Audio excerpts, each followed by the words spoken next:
এটা সার্কাস দেখবেন। আঙ্গেরে ক্ষুদ্রকালে একটা বিখ্যাত সার্কাস আছিল, নাম ছিল দ্য রওশন সার্কাস। সার্কাসে তো হাতি ঘোড়া থাকে, ওগুলো তো দেখবার জন্য যাইতামই, কিন্তু এটার সাথে সবচেয়ে ইন্টারেস্টিং ছিল জোকার। জোকার দেখার জন্য আমরা যাইতাম। জোকার আর পারফর্মারের তফাৎ বুঝেন? জোকার কিন্তু সার্কাসের সব ক্যারিকাচার করতে পারে, কিন্তু শেষে যাইয়া এমন একটা ভজঘট বাঁধায় ফেলে যে সেটা হাস্যকর হয়ে যায়। বিএনপি নির্বাচন চায়, সংস্কার তার মতো করে চায়। এটা করতে গিয়ে সে সার্কাসের মতো কাণ্ড করিছে। আমি কইছি না জোকারের মতো আচরণ করিছে, আপনারা বিচার করেন। সিলেটে বিএনপির একটা সভা করেছেন ওনারা, সেটি মির্জা আব্বাস আবার কইছে সরকার নির্বাচন এড়ায় যাওয়ার ষড়যন্ত্র করিচ্ছে। আবার সেই পুরানো কাসন্দি, আবার ঘুরে ফিরে নির্বাচন। ইলেকশন ফেব্রুয়ারিতে হবে, কথাবার্তা তো হয়ে গেছে, 1 মাস হয়েছে। আবার আমাবস্যার পূর্ণিমার বাতের ব্যথা যেভাবে সেগে ওঠে না, উনকে করে উনাদের তো যেন আমরা কই সবাই মিলে যে, যা তুই পারু তুই লারু, তোর নানির নাম জহরা তাই তোর তো মহড়া। হ্যাঁ, এই যে নির্বাচন কমিশন সংস্কারের সুপারিশ দিছে না। হ্যাঁ, প্রফেসর ইউনূস স্যার আপনার কই, আপনি তো নিয়োগ দিছিলেন সবাই রে, কোথাও লিখিছে যে সুপারিশ কেন করিচ্ছে? এই সুপারিশের দরকার হইল কেন? এই সুপারিশ বাস্তবায়িত হইলে কি হাতি ঘোড়া বজরা পানসি হবে, আর না হইলে কি ক্ষতি হবে? কইছে কয় নাই। তো সুপারিশ কেমনে লেখা লাগে সেটাই তো বুঝে না ওরা। স্যার কাগরে দিছেন এটা? দিছে একটা ফর্মুলা দিছে যে দলের প্রধান আর প্রধানমন্ত্রী আলাদা মানুষ হবে, মানে রাষ্ট্রের নির্বাহী আর দলের প্রধান আলাদা হবে। কেন হবে? কোনো ব্যাখ্যা নাই। কিন্তু তাতে কি হবে? কোনো হবে না। আর এটা সোভিয়েত ইউনিয়ন হবে, রাষ্ট্রের প্রধান হিসেবে একজন কাঠের পুতুলকে বসাবে, আর দলের প্রধান থাকবে দলের প্রধান। এ স্ট্যালিন না, এটা করতে পারে। সোভিয়েত ইউনিয়নের প্রেসিডেন্ট কিন্তু স্ট্যালিনের সময় অন্য কেউ ছিল, ওই স্ট্যালিন কলে প্রেসিডেন্ট ছিল না, এটা জানেন? স্ট্যালিন ছিল পার্টি প্রধান, আর অন্য কেউ ছিল প্রেসিডেন্ট। ঠিক যেমন এই কমিশন প্রস্তাব করেছে, বুঝছাও? স্ট্যালিন ওইরকম কাঠের পুতুল একজনকে প্রেসিডেন্ট বানাইতো, তারে কেউ চিনত না, কেউ পাত্তাও দিত না, বুঝতো না। আর নিজে থাকতো জেনারেল সেক্রেটারি, পার্টির জেনারেল সেক্রেটারি। এই যে মিখাইল কালিনিন, উই ছিল প্রেসিডেন্ট। 1919 সাল থেকে 1946 সাল পর্যন্ত প্রেসিডেন্ট ছিল, বুঝছাও? আসলে ওই অর্থে প্রেসিডেন্ট বলা যায় না, কিন্তু প্রেসিডেন্টের সমতুল্য পদ আর কি, যাই হোক, যেটাকে আমরা অন্য দেশে প্রেসিডেন্ট বলি আর কি। তারপরে নিকোলাই সোভারনিক, ওই ছিল 1946 থেকে 1953 পর্যন্ত, মানে স্ট্যালিনের মৃত্যুর আগ পর্যন্ত ওই ছিল আনুষ্ঠানিক রাষ্ট্রপ্রধান। তো স্ট্যালিনের মতো স্বৈরাচারের উত্থান কি ঠেকাতে পারছে সোভিয়েত ইউনিয়ন? এটা কইরা এই সিস্টেমই তো ছিল, পার্টি প্রধান আর রাষ্ট্রপ্রধান আলাদা থাকবে, এটাই তো সিস্টেম ছিল। তো এই হইতেছে ওদের ইতিহাস। ওরা জানেও না ইতিহাসে কি হয়েছে, কোন দেশে কি হয়েছে। এরা নাকি ব্যালেন্স অফ পাওয়ার আনবি। হ্যাঁ, এটা আধুনিক রাষ্ট্র চলে 3টা বড় খুঁটির উপরে, বুঝছাও? এটা হচ্ছে এক্সিকিউটিভ। এক্সিকিউটিভ মানে হচ্ছে ইংরেজি যেহেতু কইছে তাহলে ঠিকই কইছে না। এক্সিকিউটিভ মানে হচ্ছে যারা দেশ চালায়, মানে সরকার। লেজিসলেটিভ মানে যারা আইন বানায়, মানে সংসদ। আর জুডিশিয়ারি মানে যারা বিচার করে, মানে আদালত। তার মানে সরকার, সংসদ, আদালত, এই 3টা আলাদা জিনিস। এই 3জন যদি একে অপরের ভুল ধরতে না পারে, তাহলে তারা চাইলে যা খুশি তাই করতে পারবে। আর এই জন্যই দরকার হয় সেকেন্ড ব্যালেন্স, মানে একে অন্যের উপরে নজরদারি করবে। এটাই হইতেছে সেকেন্ড ব্যালেন্স। তো সমস্যা কোথায়? সমস্যা হচ্ছে বাংলাদেশ সরকার, সংসদ, এই দুইটা একই নির্বাচনে ঠিক হয়ে যায়। হ্যাঁ, বুঝছো? যে দল নির্বাচনে যেতে সে ধর সরকার চালায়, সংসদেও সে সরকার সংখ্যাগরিষ্ঠ হয়। ফলাফল হয় কি? সরকার যা খুশি তাই করতে পারে, যেমন বাজেট পাস, ট্যাক্স বসানো, আইন বানানো, কোনো বাধাই নেই কেন। কারণ সংসদও তো তাদের নিজেদের লোক দিয়ে ভর্তি। তো তাইলে এটা কিসের সেকেন্ড ব্যালেন্স হইল? এটা তো হইলো আপনি নিজে বিচারক, নিজে অভিযুক্ত, নিজেই মুক্ত। আসেন এটা দেখি অন্যরা এটা কেমনে করে।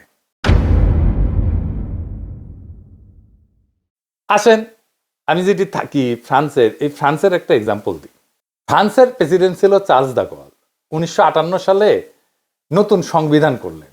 উনি বললেন রাষ্ট্রপতি আলাদাভাবে নির্বাচিত হবে, সংসদ সদস্য আলাদা নির্বাচিত হবে, দুইজনের ক্ষমতা আলাদা, হিসাবও আলাদা। ফলে একে অন্যকে সেকেন্ড ব্যালেন্স করতে পারে, কেউ কাউকে পুরোপুরি নিয়ন্ত্রণ করতে পারে না। ফ্রান্সের আগের সিস্টেম করলে আমাদের মতো ছিল, বুঝছাও? কেমন কাম করতো না, ডিসফাংশনাল ছিল। এটা দল সবকিছু কন্ট্রোল করে ফেলতো, আর দেশ অচল হয়ে যেত। চার্লস দা গল সেটা ভেঙে দিছিলেন। আমেরিকার এক্সাম্পল দেখেন, প্রেসিডেন্ট আলাদা নির্বাচিত হয়, সংসদের 2 কক্ষ, সিনেট আর হাউস, তাও আলাদা ভোটে। এমনকি প্রেসিডেন্টের মেয়াদের মাঝামাঝি সংসদের নির্বাচন হয়, বুঝছাও? মানে প্রেসিডেন্ট আর সংসদ কেউ কারো চাকর না, একজন আর একজনকে নিয়ন্ত্রণ করে। আর বাংলাদেশের এক্সাম্পল দেখেন, একবার ভোট হইলে সংসদও হয়, সরকারও হয়, সরকারের ইচ্ছাতে সংসদ চলে। তাহলে সংসদ আর আলাদা কি? এটা তো তাহলে সরকার একটা জি হুজুর অফিস, তাই হয়েছে। তাই বাংলাদেশের সরকার যা চায় তাই হয়। যেই দেশে একটা ভোটে সরকার ঠিক হয়ে যায়, একটা ভোটে সব ঠিক হয়ে যায়, সেখানে কোনো বালসালের সেকেন্ড ব্যালেন্স হবে না। এগুলো বুয়া কথা, বুঝেই না কেমনে সেকেন্ড ব্যালেন্স করতে হবে। এরা একটা আইডিয়া দিছে উচ্চ কক্ষ, এটা বিএনপিও করে চায়। বিএনপির 31 দফা স্পষ্ট লেখা আছে, উচ্চ কক্ষতে থাকবে এলিটেরা, মানে সাংবাদিক থাকবে, সাহিত্যিক থাকবে, ডাক্তার থাকবে, ইঞ্জিনিয়ার থাকবে, প্রফেসর থাকবে এরা। তো এটা ইংল্যান্ডে আছে, তারেক রহমান দেখিছে এটা, ইংল্যান্ডে উনি থাকেন, তাই এটা আনাই লিখবি। দেখবেন আছে প্রস্তাবে ইংল্যান্ডের NHS এর মতো করে স্বাস্থ্য ব্যবস্থা করবি ওরা। তো দেখিছে এটা করাই লিখবি, হ্যাঁ বুঝছাও। টিনেজার পোলাপাট আছে না, ওরা ডাক্তার দেখলে কয় এটা মুই হোম, ইঞ্জিনিয়ার দেখলে কয় এটাও মুই হোম, আর সিনেমার নায়ক দেখলে কয় এটা মুখ হবাই হবে। তা বিএনপি যেটা দেখিছে সেটা তাকে হবাই হবে, বুঝছাও। আসেন আমরা দেখি উচ্চ কক্ষ কেমন, ভালসুনের মতো একটা বালসাল আইডিয়া দেখি আসেন। এই আইডিয়া বাংলাদেশে সবার প্রথমে দেয় যশোরে সিরাজুল আলম খান। সিরাজুল আলম খান আমার আগের এপিসোডে দেখেছেন চিত্তরঞ্জন সুতার, রয়ের এজেন্ট, ওর শিষ্য ছিল। এরপরে জাসদ এটা পূর্ণ উদ্যমে প্রচার করতে থাকে। এরপর আর এক জাসদ ভারতীয় দালাল আসমর বিভিন্ন টক শোতে তাদের এই আইডিয়া প্রচার করতে থাকে। আপনারা দেখেছেন 2011 থেকে 16 সালের মধ্যে ওই TSC থেকে সাঙ্কারপুল যাওয়ার সময় রাস্তার পাশের দেয়ালে জাসদের এই উচ্চ কক্ষে বিশিষ্ট সংসদের দাবিতে গ্রাফিতি আকারে লেখা থাকতো। আর বিএনপি কিনা সেই ইন্ডিয়ান দালাল জাসদের প্রোগ্রামকে নিজেদের পলিটিক্যাল ম্যানিফেস্টোতে ঢুকাইলেও। কেন ঢুকাইলেও কোনো ব্যাখ্যা নাই। এইসব হইতেছে কিয়ামতের আলামত, বুঝছাও। ভারতীয় মার্কামারার দালাল সিরাজুল আলম খানের কোন প্রস্তাবকে তো দেখা মাত্র ডাস্টবিনে ছুঁড়ে ফেলা উচিত, অথবা টয়লেটে ফেলে ফ্ল্যাশ করে দেওয়া উচিত। এটা ঠিক। উচ্চ কক্ষ পৃথিবীর বিভিন্ন দেশে প্রচলিত আছে। আমেরিকা আছে, গ্রেট ব্রিটেন আছে, রাশিয়া আছে, জার্মানিতে আছে, পাকিস্তানে আছে, আর ভারত মাথায় আছে। তো উচ্চ কক্ষ কেন প্রয়োজন এটা একটু বুঝে দেখি। আমার আগের এপিসোডে কলে আমি এটা ব্যাখ্যা করেছিলাম, তারপরে আরেকবার একটু বুঝে দেখি। এটা তখনই প্রয়োজন যখন রাষ্ট্রের আইনসভায় সরাসরি জনগণের ভোটে নির্বাচিত সদস্য ছাড়াও অন্য সদস্যদের প্রয়োজন হয়। কারা সেই অন্য সদস্য? America, Russia, Pakistan, Germany, Bharat মাতা সব দেশে হচ্ছে ফেডারেল সরকার ব্যবস্থা। অর্থাৎ দেশগুলা অনেকগুলো স্টেট, প্রভিন্স বা প্রদেশের সমষ্টি। ফেডারেল সরকার খালি যেসব পাওয়ার তাদেরকে দেওয়া আছে সেসব নিয়ে ডিল করে, যেমন প্রতিরক্ষা, পররাষ্ট্রনীতি ইত্যাদি। সেই সব দেশে সরাসরি জনগণের ভোটে নির্বাচিত সদস্য ছাড়াও রাষ্ট্রের স্টেক হোল্ডার হিসেবে প্রদেশগুলোকে ধরার কারণে স্টেটগুলাও তাদের প্রতিনিধি পাঠায় আইনসভায়। এই স্টেটস অথবা ফেডারেশনের সদস্যদের পাঠানো সদস্য দিয়ে গঠিত হয় আইনসভার উচ্চকক্ষ। আর গ্রেট ব্রিটেনে অ্যারিস্টোক্র্যাট আর চার্চ অফ ইংল্যান্ডের বিশপরা উচ্চকক্ষের সদস্য, কারণ তারা ঐতিহাসিকভাবে গ্রেট ব্রিটেনের রাষ্ট্র কাঠামোর গুরুত্বপূর্ণ স্টেক হোল্ডার। একটা সিরিয়াল আছে ডাউনটাউন এবে, যে কোনো বিল উভয় কক্ষে পাশ করা লাগে আইন হইতে হইলে। অর্থাৎ উচ্চ কক্ষ নিম্ন কক্ষের পাঠানো বিল ওভাররুল করে দিতে পারে অথবা পাল্টাই দিতে পারে। এন্ড বাংলাদেশ কি ফেডারেল রাষ্ট্র বলেন তো? এটা একটা ইউনিটারি রাষ্ট্র।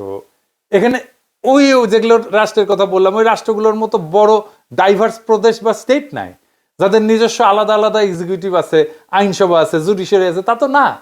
তাহলে বাংলাদেশের উচ্চ কক্ষের কি প্রয়োজন বলেন তো? কোনো প্রয়োজন নাই।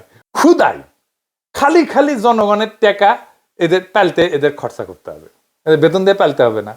যেসব দেশ ইউনিটারি রাষ্ট্র ব্যবস্থা, যেমন Sweden, Norway, Denmark, Finland, Israel, তুরস্ক, গ্রিস, শ্রীলঙ্কা, প্রত্যেকটা এক কক্ষ বিশিষ্ট আইনসভা। বাঙ্গুল্যান্ড বিশ্বে ইউনিক হবে যদি আইনসভায় উচ্চ কক্ষ বানায় এই ইউনিটারি রাষ্ট্র নিয়ে। খালি জাপানে একটা ইউনিটারি রাষ্ট্রের 2টা কক্ষ আছে, কারণ জাপান একটা কনস্টিটিউশনাল মনার্কি। কিন্তু সেখানে 1869 সালে জাপানের সম্রাট মেইজির নেতৃত্বে সামুরাইদের বিরুদ্ধে মেইজি বিপ্লব হওয়ার পরে জাপানের সম্রাট গ্রেট ব্রিটেনের মতন করে একটা অ্যারিস্টোক্রেসি তৈরি করে, যারা উচ্চকক্ষের সদস্য হইত। এটা তাদের ইতিহাসের সাথে যুক্ত। এই ধারা চলে এসে আজকে জাপানের গ্রেট ব্রিটেনের মতো 2টা কক্ষ। বাঙ্গুল্যান্ডের তো কনস্টিটিউশনাল মনার্কি না, অ্যারিস্টোক্রেসিও না। তো তাইলে কেন উচ্চকক্ষ? এটার তো ব্যাখ্যা নাই কোনো এদের কাছে। সুইডেন, ডেনমার্ক, নরওয়ে এই সমস্ত দেশ কনস্টিটিউশনাল মনার্কি হওয়া সত্ত্বেও খালি অ্যারিস্টোক্রেটদের দিয়ে কোনো উচ্চকক্ষ বানায় তাদের এম্পাওয়ার করে নাই। তাহলে এখন বাংলাদেশে প্রস্তাবিত উচ্চকক্ষের সদস্য কারা হবে আর তারা কাদের প্রতিনিধিত্ব করবে? জনগণের সরাসরি ভোটে নির্বাচিত সদস্যরা তো জনগণের প্রতিনিধি হিসেবে আইনসভার নিম্ন কক্ষে থাকতেছিনি। আমরা বাংলাদেশের বৃহত্তম রাজনৈতিক দল বিএনপির 31 দফা বিশ্লেষণ করে দেখি, এখানে 6 নম্বর দফায় বলা আছে উচ্চ কক্ষ বলতে তারা কি বুঝে আর তাদের সদস্যরা কাদের প্রতিনিধি। আসেন এটা একটু দেখি। বিএনপির 31 দফাতে স্পষ্ট লেখা আছে তারা উচ্চ কক্ষে সমাজের এলিট সুশীল শ্রেণীকে বসাবে, প্রফেসরকে বসাবে, শিক্ষাবিদকে বসাবে, বিজ্ঞানীকে বসাবে, সাংবাদিককে বসাবে, সমাজ বিজ্ঞানীকে বসাবে, ইত্যাদি ইত্যাদি ইত্যাদি ইত্যাদি ইত্যাদি। তারা বুঝাতে চাইছে যে আমরা আম জনতা হচ্ছে চাষা ভুষা, মাথায় কিছু নাই, আমরা কিছু বুঝি না। এইসব এলিট সুশীলরাই হচ্ছে রাষ্ট্রের বিবেক, তাদের মাথায় বুদ্ধি আছে, তাদের ধন বড়, তাদের নলেজ বড়, তারা যা বলবে যা বুঝবে আমাদের চাষা ভুষাদের সেটাই মেনে নিতে হবে। এইসব সুশীলরা আমাদের চাষাদের পাশ করা বিল ওভারঅল করে দেবে, নিজেদের ইচ্ছে মতো সুশীল প্রগতিশীল ধারা যোগ করে আইন বানাইতে পারবে। আমরা এখানে যাদের আমাদের প্রতিনিধি পাঠাই যে আইন বানাবো সেটাতে সুইরা ফেলে দিতে পারবে। এইটা দিয়ে আর বোঝানো হয়েছে আওয়ামী লীগ আমজনতার সরকার ছিল, কিন্তু আমজনতার সরকার থেকে ফ্যাসিস্ট হয়ে গেছে। এর উপরে যদি আওয়ামী সুশীল থাকতো তাহলে ওদেরকে লাইনে আনবার পারতো। কিন্তু আওয়ামী ফ্যাসিবাদ কে প্রতিষ্ঠা করছে? আওয়ামী সুশীলরাই প্রতিষ্ঠা করছে। আওয়ামী লীগের নর্মাল কর্মী সমর্থক যতটা উগ্র, আওয়ামী লীগ সুশীলরা তার চেয়ে শতগুণে উগ্র। মতি মাহফুজ, জাফর ইকবাল, শাহরিয়ার কবির, সুলতানা কামাল, মুনতাসির মামুন, অমি পিয়াল, নিজুম মজুমদার, মুন্নি শাহ, সন্তোষ শর্মা, যত নাম আছে সব কয়টা ভয়ঙ্কর লেভেলের উগ্র চেতনাজীবী। আর এই সমস্ত আওয়ামী সুশীলেরা না থাকলে আওয়ামী লীগ কখনোই এত উগ্রতার দিকে যাইতো না। এরাই আওয়ামী ফাঁসিবাদের বয়ান তৈরি করেছে এবং এর ভিত্তি তৈরি করেছে। বিএনপি এখন মনে করে যে তাদের সুশীলরা আওয়ামী সুশীলদের চাইতে ভালো হবে, অথবা যেসব সুশীল এখন আওয়ামী লীগ থেকে বিএনপিতে যোগ দেবে তারা আমাদের চাষা ভুষাদের চেয়ে সুপিরিয়র ইন্টেলেকচুয়াল ক্যাপাসিটির অধিকারী হবে। দেখিচ্ছি তো বিএনপির ইন্টেলেকচুয়াল ক্যাপাসিটি দেখিচ্ছি আমরা, বুঝছাও? এক এক করে ধৈর্য দেখাই দেবো যে কে কি মাল, বুঝছাও? আমরা আম জনতা এটা কখনো মেনে নেব না, কখনো আপনারা মানবেন না, উচ্চ কক্ষ মানবেন না, সুশীলদের চুতিয়াগিরি মানবেন না, ওদেরকে দিয়ে উচ্চ কক্ষ বানাইতে দিবেন না। বর্ষা বিপ্লব শুধু হাসিনার পতনের ডাক ছিল না, ছিল রাষ্ট্রের এই বেহায়া কাঠামো ভাঙার শপথ, ছিল এই সুশীল এলিটদের চুতিয়াপনা ধ্বংস করে দেওয়ার শপথ। আর এখন বিএনপি সেই ভাঙা কাঠামোর নতুন রং তুলি দিয়া উচ্চ কক্ষ বানাবে, সুশীল এলিট বসাবে, প্রফেসর, সাংবাদিক, টকশো রত্নরা আইন বানাবে। মানে আম জনতার ভোটে আসা প্রতিনিধি থাকবেন নিচে, জ্ঞানের জাহাজেরা থাকবে উপরে। এটাই নাকি গণতন্ত্র। হ্যাঁ, দলের প্রধান আর রাষ্ট্রপ্রধান আলাদা করে তো তারেক রহমান আসুক আর যেই আসুক, আমরা কি তৈরি করবো আর একটা গরিবের স্টালিন? নিজে থাকবে দলে আর সরকারের মাথায় বসাবে একখান কাঠের পুতুল। ইতিহাসটা এই সার্কাস আগেই দেখিছে, আরেকবার দেখবে, আরেকবার আমরা এটা দেখবো না। আমরা সুশীলের রাজত্ব চাই না, আমরা এলিটদের রাজত্ব চাই না, আমরা চিনি এদের মুখ, এদের মিথ্যা। আমরা চাই জনগণের শাসন, উচ্চ কক্ষ না, উচ্চ জবাবদিহিতা চাই আমরা সরকারের কাছে। গণতন্ত্রের সার্কাস চলে না, এবার কেউ ছাড় পাবে না। এই বিপ্লব এলিটদের বিরুদ্ধে, এই বিপ্লব রাষ্ট্রের মালিকানা ফেরানোর জন্য, কাগজের সংস্কার না, ভালসুনের প্রস্তাব না। আমরা চাই জনগণের রাষ্ট্র, সে যেন বুঝে আমি প্রজা না, আমি দাস না, আমি রাষ্ট্রের মালিক। সেই শক্তি, যেই সংস্কার জনগণকে দিতে পারবে সেটাই আসল সংস্কার। আজ সেই সংস্কার করার সুযোগ ছিল, হেলায় হারাইলাম। তবে আজ না পারি, এক সময় না এক সময় আমরা সেটা অবশ্যই করব। সেই দিন হবে জনগণের প্রকৃত মুক্তি, প্রকৃত বিজয়। সেই লড়াইয়ের পথ থেকে কখনো সইরেন না। আমরা সেই বিজয় আবার ছিনায় আনবো, একদিন না হয় একদিন, ইনশাল্লাহ। ইনকিলাব জিন্দাবাদ।